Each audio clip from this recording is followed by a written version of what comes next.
एक बार एक तालाब किनारे ना 2 हंस रहते थे और एक कछुआ रहता था। बहुत अच्छे दोस्त थे वो। लेकिन अचानक से कुछ ही दिनों में ना उस एरिया में सूखा पड़ने लगा। तालाब सूखने लगा, पानी सूखने लगा, जो आसपास मछलियां थी वो भी मरने लग गई। तो बड़े टेंशन में आ गए तीनों कि अब क्या करेंगे, हम भी मर जाएंगे। तो जो हंस रहे उन्होंने डिसाइड किया कि हम ना एक दूसरे तालाब के किनारे चले चलते हैं, यहां से चले जाते हैं। तो इतनी देर में कछुआ रोने लगा, कहा कि अच्छा तुम लोगों के पंख हैं इसीलिए तो तुम लोग इतरा रहे हो और तुम लोग जा रहे हो दूसरी जगह मुझे छोड़कर। तो रोने लगा। तो हंसों को तरस आ गया। कहा कि अच्छा नहीं, हम तुम्हें भी लेके चलते हैं। एक तरकीब सुझाई एक हंस ने। उन्होंने कहा कि एक डंडा लिया और कहा कि तुम ना, कछुए को कहा कि तुम ना अपने मुंह में इस डंडे को दबा लेना और हम तुम्हें उड़ान भराते भराते एक सेफ जगह पर पहुंच जाएंगे हम तीनों। तो कछुआ मान गया, खुश भी हो गया।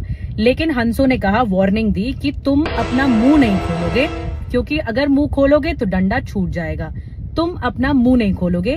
ये रिक्वेस्ट भी किया और साथ में वार्निंग भी दी हंसों ने कछुए को। अब भाई कछुआ मान गया। जैसे ही उड़ान शुरू हुई, एक जगह से दूसरे जगह जाने लग गए। उड़ान जैसे ही शुरू हुई तो कछुआ बड़ा एंजॉय करने लगा, देखने लगा। पहली बार उसे इस तरह की उड़ान देखने को मिल रही थी, बड़ा एंजॉय कर रहा था। अचानक से कुछ एक जगह से, गांव के एरिया से वो लोग गुजर रहे थे, उड़ान भरते भरते 2 हंस और एक कछुआ। तो गांव वाले चिल्लाने लगे, अरे वो देखो हंसों के साथ कछुआ भी उड़ रहा है, हंसों के साथ कछुआ भी उड़ रहा है, अरे वाह वो देखो। तो कछुआ बड़ा खुश हो गया। उसने कहा कि अच्छा नहीं, अरे मैं उड़ नहीं रहा हूँ। जैसे ही मुंह खोला वैसे ही डंडा छूट गया उसके मुंह से, कछुआ नीचे गिर गया। इस कहानी से हमें क्या सीख मिलती है? इस कहानी से हमें ये सीख मिलती है कि जब मैदान पर खिलाड़ी खेल रहा होता है ना, तो ऑडियंस सिर्फ शोर मचाने के लिए होती है, सिर्फ ताली बजाने के लिए या आलोचना करने के लिए होती है। इससे खिलाड़ी को कोई फर्क नहीं पड़ना चाहिए।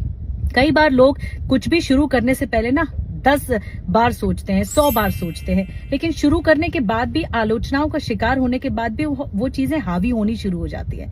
इसलिए आप जब भी मंजिल पर पहुंचना चाहे ना, तो अपना फोकस नहीं आपका डगमगाना चाहिए, आप डिस्ट्रैक्ट नहीं होने चाहिए, क्योंकि आप खिलाड़ी हो, आपको परफॉर्म करना है। जहां आपने फोकस हटाया या डिस्ट्रैक्ट हो गए, वहां आप धराशायी हो जाओगे या बीच में अटक जाओगे। तो अपना फोकस हिलाना नहीं चाहिए। एक बार फिर से वही बात दोहराऊंगी जो श्री कृष्ण ने अर्जुन को कही थी कि अर्जुन हमेशा मछली की आंख पर फोकस करते थे। वही फोकस बनाए रखिए, आप मंजिल तक पहुंच जाएंगे।